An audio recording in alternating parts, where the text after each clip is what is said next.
That is some of the campaign literature that your party has been pumping out. And you've got a bit of a reputation for doing this in the past as well. Now, I just want to have a look at this.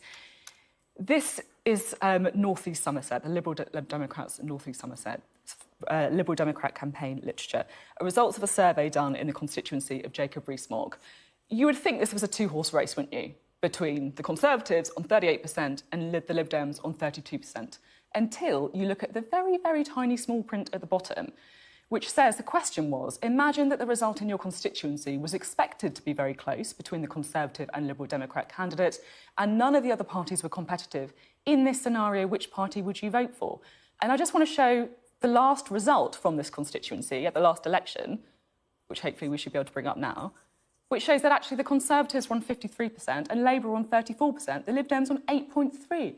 I mean, this is entirely misleading, isn't it? Well, I think politics has changed significantly since the 2017 election. On. No, it has. No, this is embarrassing. No, it has. It has. Look, in May, the last national elections that we had in this country, the Liberal Democrats beat both the Conservative Party and the Labour Party. That is the first time that's happened for 100 years. Something very different is happening in politics now. Why don't you just show the national polling? I mean, that is misleading. Well, it was a specific poll in that particular seat, and we've labelled what the question was clearly. And in the local elections, I mean, in that constituency, Jacob Rees-Mogg now has a Liberal Democrat councillor, right? So the Liberal Democrats have been making progress and winning in that area, and part of the reason for that is that the people who voted Labour in 2017 because they thought that Labour would stand up to remain in the EU have been bitterly disappointed, and they know that now it's the Liberal Democrats who are the place to vote for if you want to stop Brexit. How can you criticise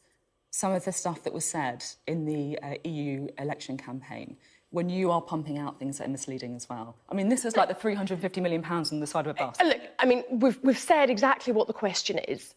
It's labelled on there what the question is that it relates to. So anybody that's interested in looking at it can read what that question is. If you talk about that figure on the side of a bus, that's something which, just bore no resemblance whatsoever to reality and, wasn't calculated in a way that made sense. So It's entirely different.